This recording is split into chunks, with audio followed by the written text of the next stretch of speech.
sisters, we're trying to show you what went into this portion of destroying our people. Because understand, the same stuff that happened back in slavery, we do it to this day. The things that they bred in us in slavery, we do to this very day. What I'm trying to say is this whole situation is so demonic and evil that it's just so hard to believe that God would even allow this to happen to us. You know what I'm saying? I'm like getting emotional like him because what you're telling me is so evil. To treat us like a dog on Go to Amos 3 and 1.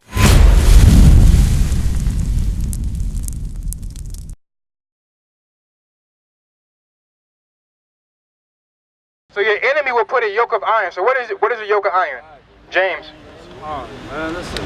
Yeah, you can pick it up. Hey James, what is a yoke of iron? Chains. See this right here? See that?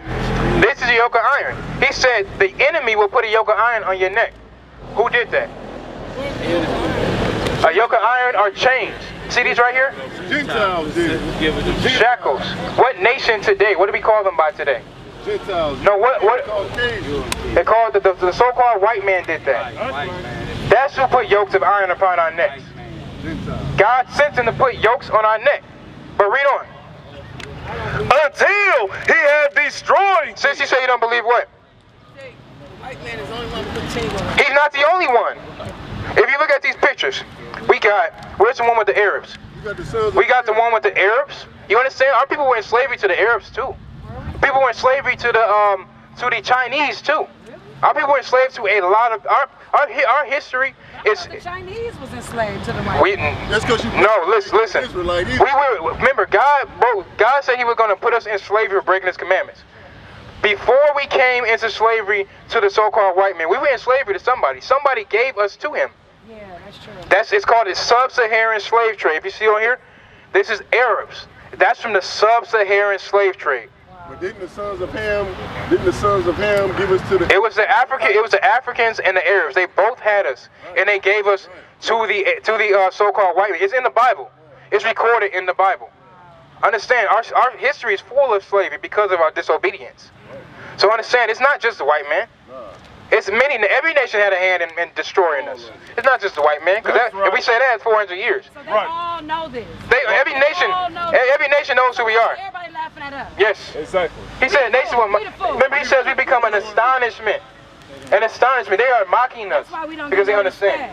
I want to know why we the most disrespect the people in the because of what we do. Okay. Because of what it's also because of what we do. Now let's go to verse 68. Let's go to verse 68 because we understand that these curses only apply to us. There's a reason why we're in astonishment because of the things that we do. Because of the actions we take. We don't take care of our kids. We don't take care of the women that have our kids. We don't take care of our own brother who sits right next to us. We rob each other. We kill each other. That's right. How do you respect somebody like that? Right. You can't. Respect ourselves. Exactly. Because we don't respect ourselves, we are not respected by other people. That's right. That's the problem. That's the biggest. But it starts with us. That's the only way we can change the situation. Right. Now read verse 68. It's the last one. I'm gonna get to repentance. Verse 68. And the Lord shall bring thee into Egypt again with ships. So God says He would bring us into Egypt. Egypt is known for slavery. Egypt is known as the house of bondage. Because did the Israelites ever? Well, actually, what were we doing in Egypt? We built. What were we? Were we citizens? We were slaves, right? But did we? We wasn't enslaved the whole time. No, but we were. Hold up. We were slaves in Egypt for 400 years until Moses brought us out of Egypt. God brought us out of Egypt through the hand of Moses. After that, what happened? We wasn't enslaved the whole time that we was in Egypt. What are you saying? So what were we doing there? We was in Egypt for 430 years. We wasn't enslaved the whole time that they was there. It wasn't the whole time. When we first came there, God put us there, but they saw that we kept multiplying, then they enslaved us. So it wasn't the whole time, but understand that it's not really a relevant point right now. We're trying to make sure they understand the importance of what we were doing in Egypt, not that part. That part doesn't matter. Now, understand, did we ever go back into Egypt as slaves? No, we did not. So we got to figure out what is this talking about. Exodus 20 and 2.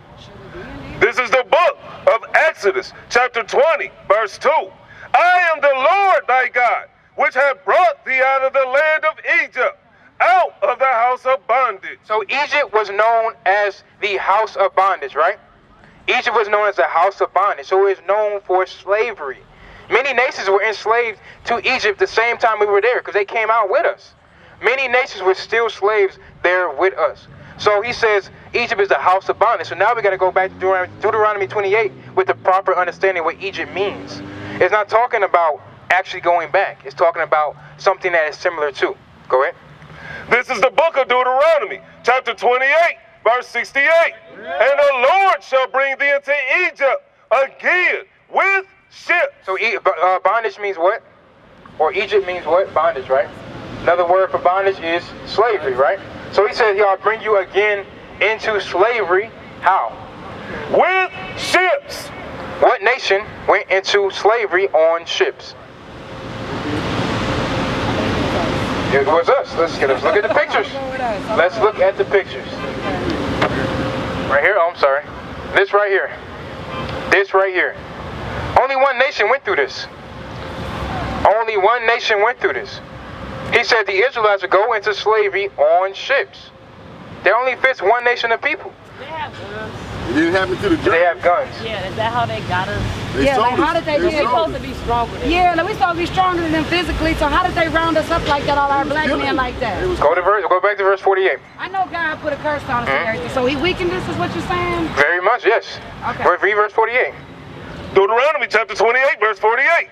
Therefore shalt thou serve thy enemies, which the Lord shall send against thee, in hunger and in thirst and in nakedness and in want of all things. And he shall put a yoke of iron upon thy neck until he have destroyed thee. Okay, so he put yokes of iron on our neck. It's basically a leash, right?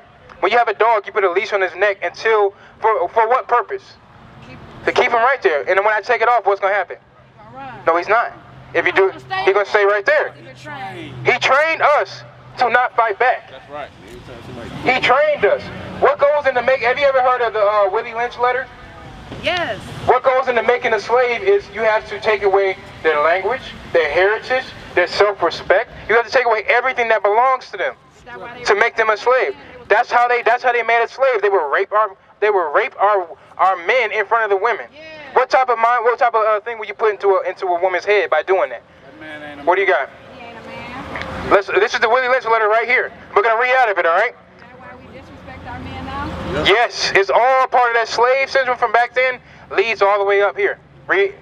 The Willie Lynch letter and the making of a slave. So this is what Willie Lynch sent around to all the slave masters to show them his way of making a slave because he thought it was very, very effective, which it was. Go ahead.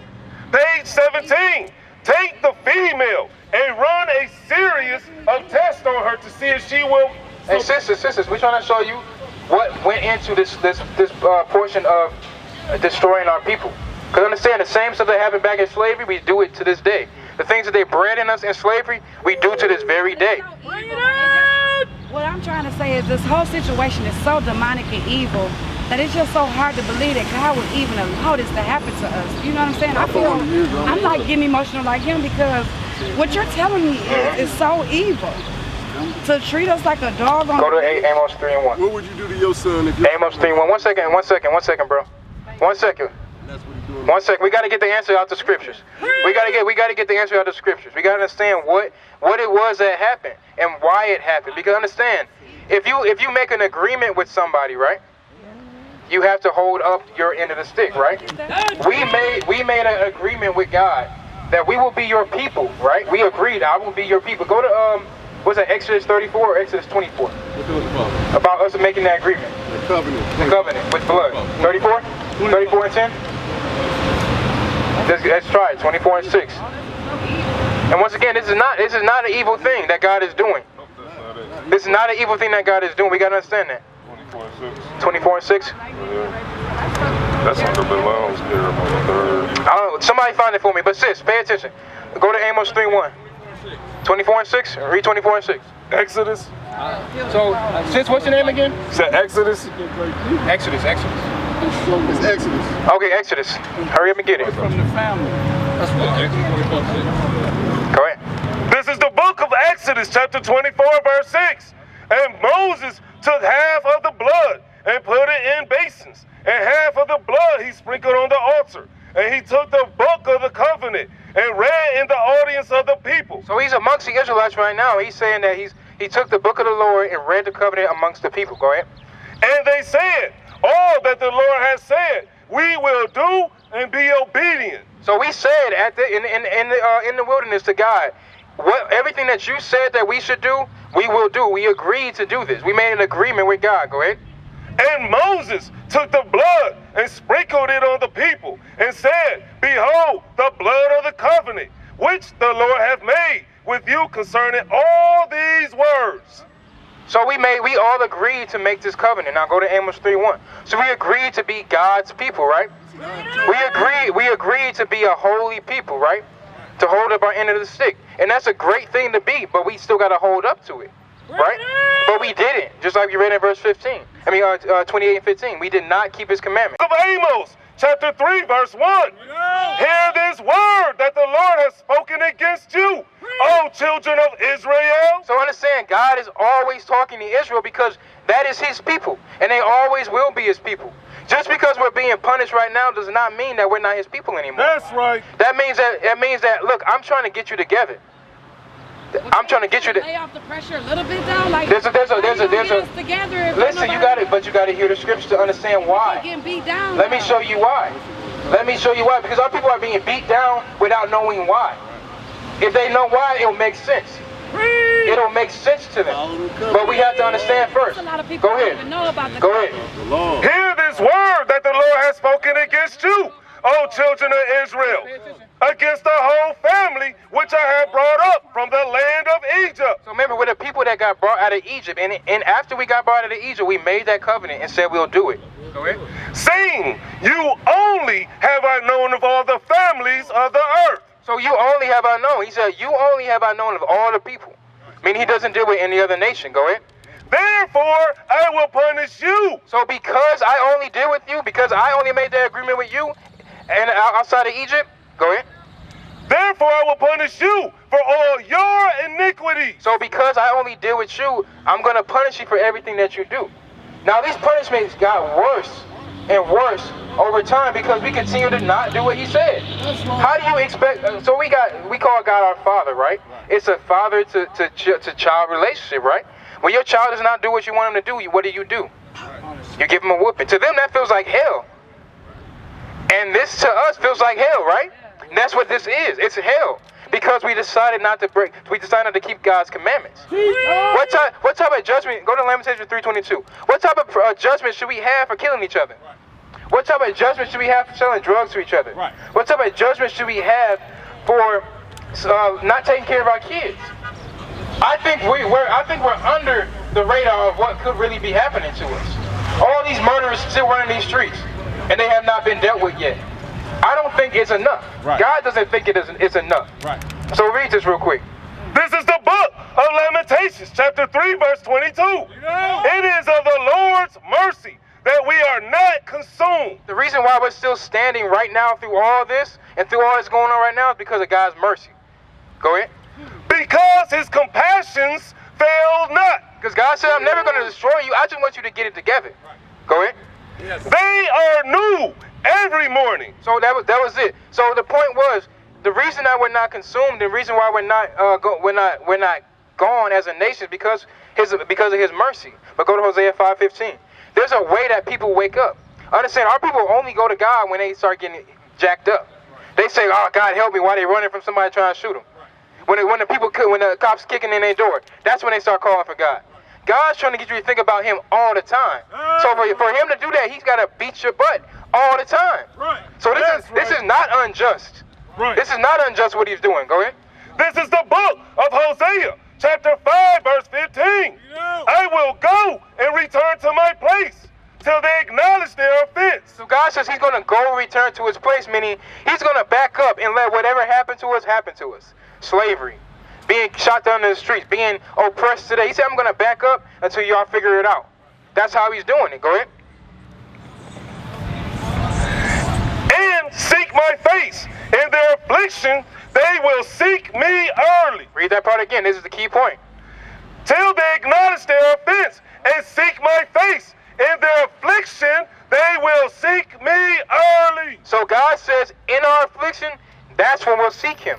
So we have to be punished. We have to go through something to realize that it's time to change. Because nobody up here just comes up here just because it's interesting. Because guess what? Things out there in the world are much more interesting to them.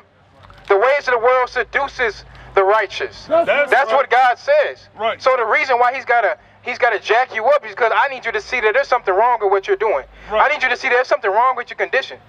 That's what he's trying to do first. He's got to show you that. He's got to show you that first. Understand? Does that answer your question? That's why. But every answer we need has to be out the Bible. It can't be based off how we feel, what we think. It's got to be out the Bible. That's right. It can't be from church. It can't be from church because they're not going to tell you. Now they will see the treatment of God. We are not black men, we are Israelites. That's right.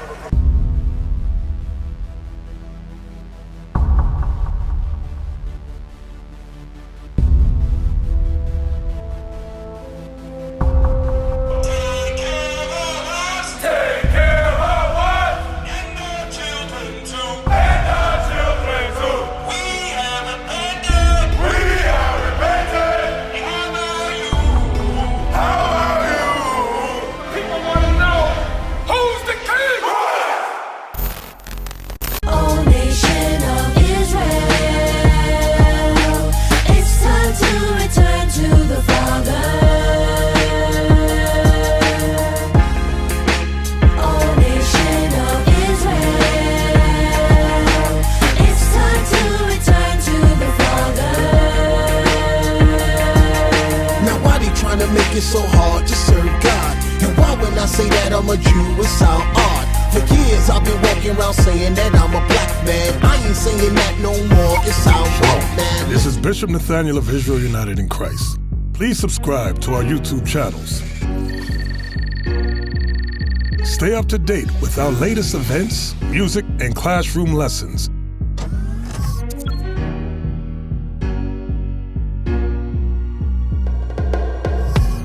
IUIC plans to continue visiting different countries where this gospel has not been preached before. IUIC needs your help in pushing this truth.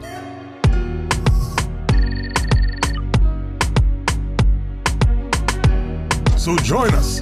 Subscribe to our Instagram, Facebook, Twitter, and podcasts, and stay up to date with us.